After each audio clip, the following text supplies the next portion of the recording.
look at that. Nice. Yeah. Oh, Eden whiskey.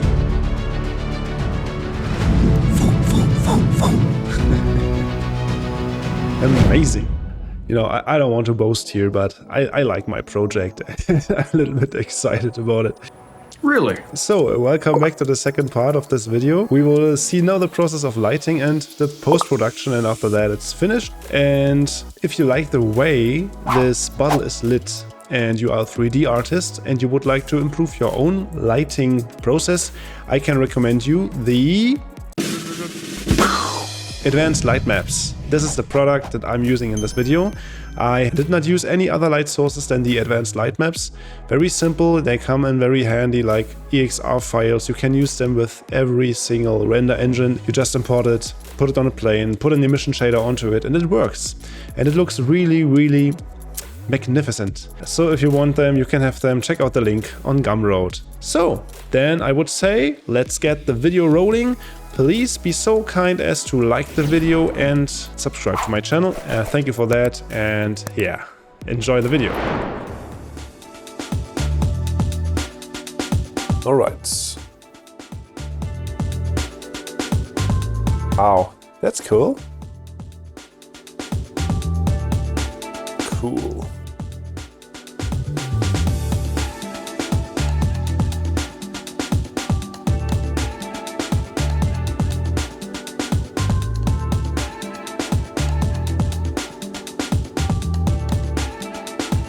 I want to have a little highlight at this point, but now I have a black rim, so I need to change my approach. Please, don't you crash! Dare you! Ah, it's not crashing.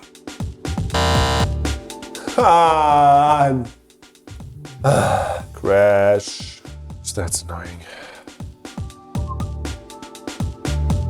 Waiting for my file to reload. It crashed again. I can't believe it.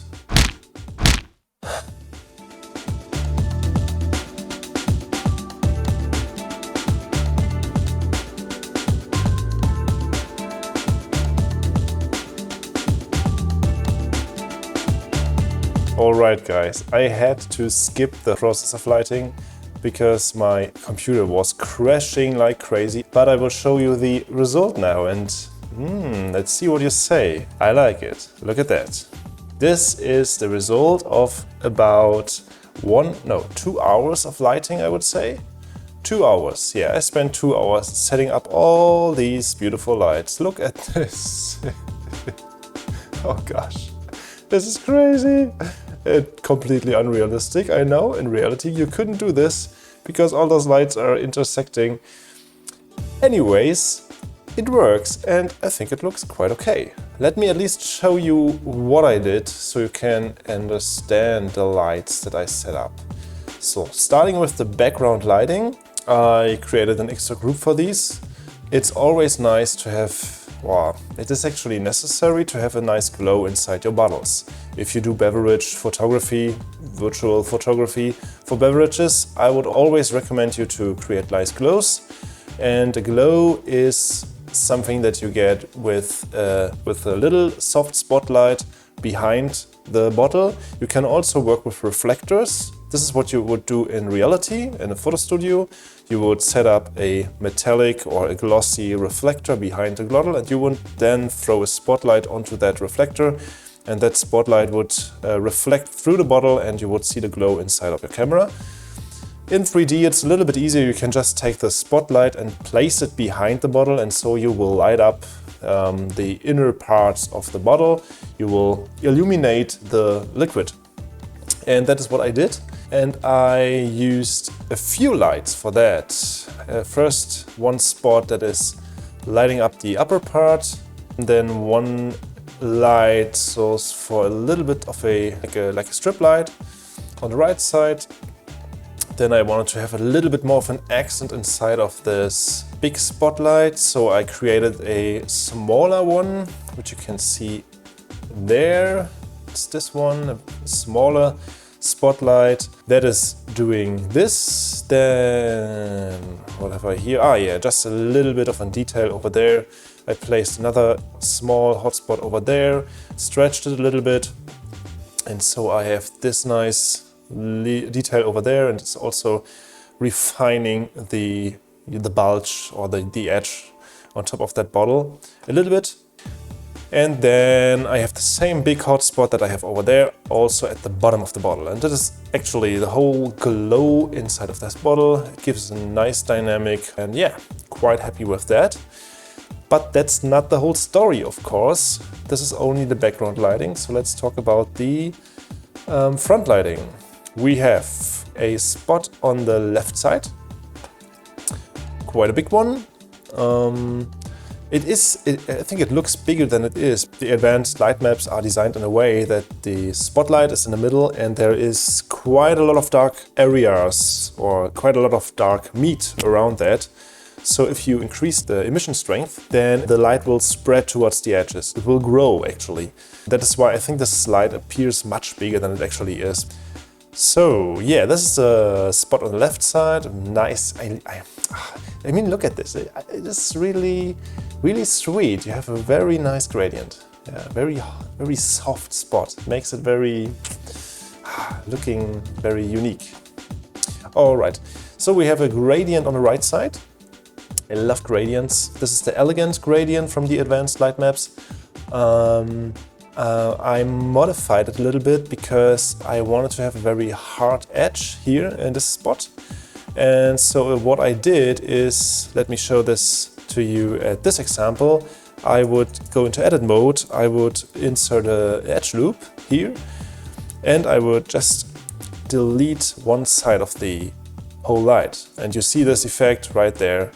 You get a very hard edge, of course, because the advanced light maps are designed to be very soft in every direction. Also the gradients, they have always soft light spilling over the hotspot toward the smaller side. And so if you cut it in two parts, you have a very hard edge.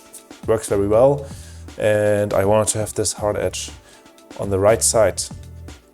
So let me undo this quickly so I don't mess up my lighting that I've worked 2 hours on. Yes, like that. All right, then I have two rim lights on the right side. One rim light is not completely at the edge, but a little bit before the edge. And it is also giving a nice little line on that side inside the bottle. The glow is reflecting on the outside, but since it is coming from the side, almost a little bit like from behind, it shines through the bottle a little bit on that side, which I like very much. And a second rim light that is completely uplighting the edge, giving a nice shape around the bottle. And you know, here I had to use a little bit of a trick, because if you have an edge light or a rim light like this, you will always have some refraction inside the bottle going on, because this rim light is almost behind the bottle. And so if it would be behind the bottle, you would normally see it shine through the glass. So, and the trick that I used is I deactivated the transmission so it would not shine through the glass. Let me show you. If I reactivate it, you see this giant beam, as it is called, in the advanced light maps would completely shine through the bottle. And so I deactivated it and I'm left with this nice rim light. And I don't mess up my inner glows. It comes in very handy. I mean, like 3D is really awesome. So, and one of the last things is the top light. And the last thing that I did is a little illumination of the label. All right, this is my light setup for the Eden Whiskey. So of course, if I now activate the wheel and the back plate and the clamps and stuff, it will not look like that, of course, because, you know, I need now this free space and I need the space to place all the lights. I will render this part out separately, and then I will set up a second illumination for the wheel and the environment. And after that, I will take it both over to Photoshop, recombine it, retouch it, insert some little effects and stuff, whatever, and then I will finish this project. So the next step would be to create a light setup for the environment. Oh, yes, no.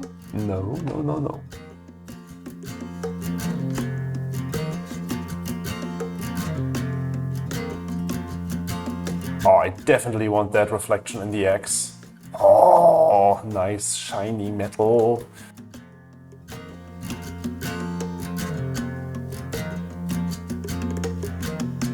I would like to take use of the inverse square law in this case, because I want to have this side illuminated with a blue color, and I want to have this side illuminated with a rather yellowish or warm color.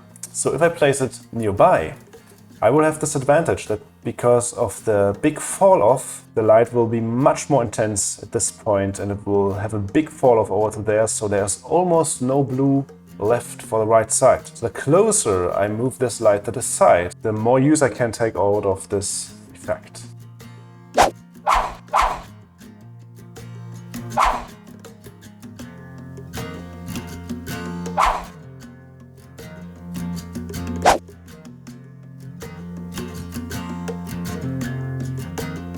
Good. Having our nice lights from left and right, I would say we are done.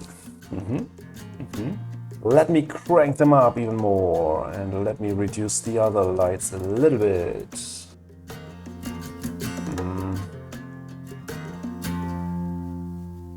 I don't know exactly, but yeah, somehow feels good.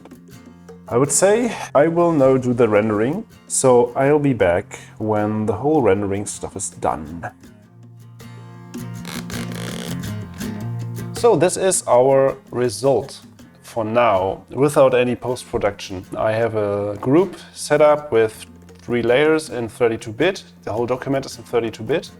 I prefer working in 32-bit in the beginning, and after that I'm switching to 16 or 8. That is why I have 3 layers, and I call this group 32-bit because these layers are smart objects, and inside of these layers is the exact same layer in 32-bit. And when I reduce this whole file, this whole document into 16-bit or 8-bit, I maintain my 32-bit layers just in case I want to do some fine adjustments later on. Okay, apart from that, I have a few layers that are, for example, ambient occlusion, and this is just a transmission layer, I think. This is the main layer for our lighting that was only for the bottle. This is our composition in general. So if I combine these two, we have, you see, the whiskey bottle in a very nice lighting, and the rest of it has the environment lighting. And I think I will also mask out, or I will remove these parts because I like the lighting in this scene much better. But we will see to that. And I just have a one layer where there is no greens and no bottle in it. So if I want to adjust the plants in any way, I'll be able to do it. So okay, then I will start the post-processing process now. And I will of course fast forward it because it takes a while, and it's much more interesting to see it in time-lapse.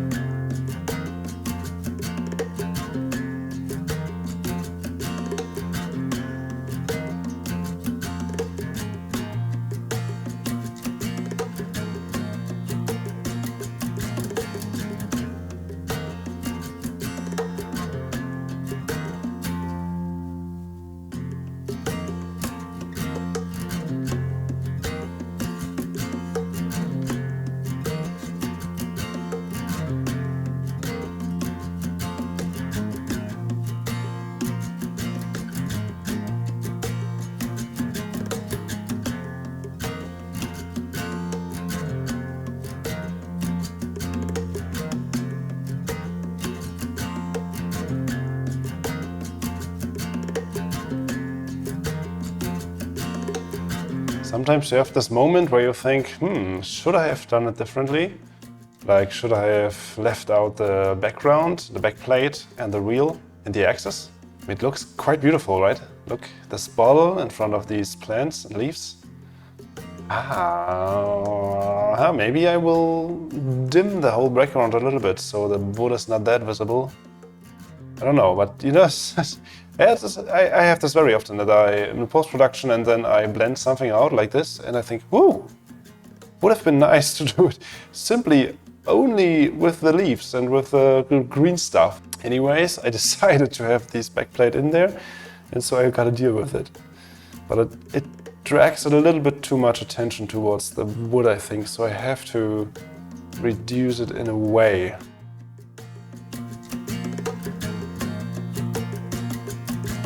Looks nice. The fern looks very good. It was only an image from Adobe Stock, but it looks very natural. I like it.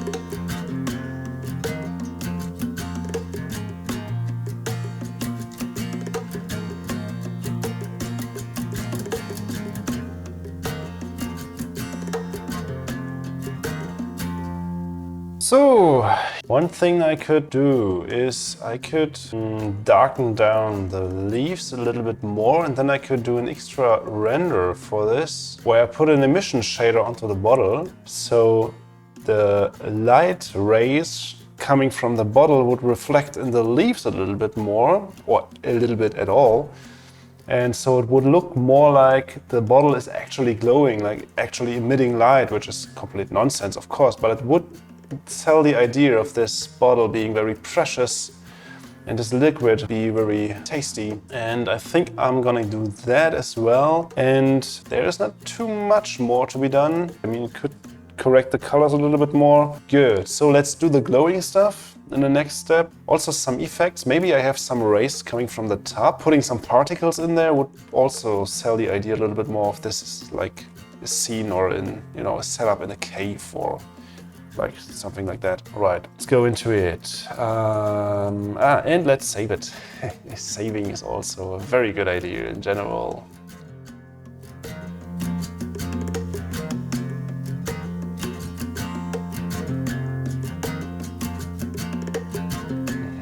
Nice.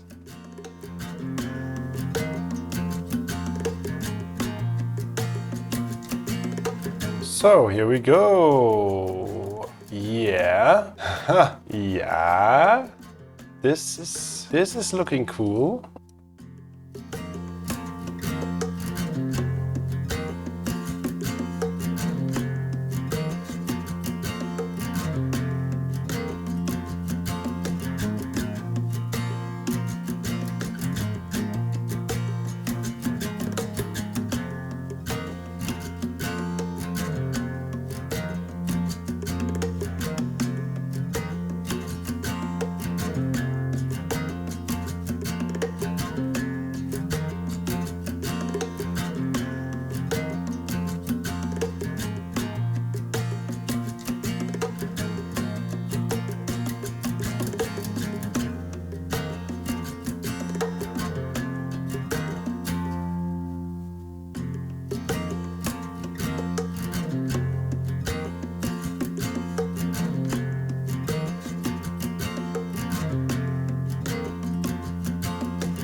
Yeah, you've made it until the end, through the whole video.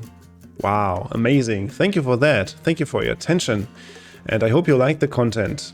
If you do, please subscribe and like the video. And yeah, this was the Eden Whiskey bottle artwork. Yeah, and there's not much to add. I hope you enjoyed this and enjoy the sunny day in Germany. It's a good weather today. I think the spring is already knocking at the door and hopefully it will be warmer soon. And yeah, have a nice day. Enjoy it. Bye bye.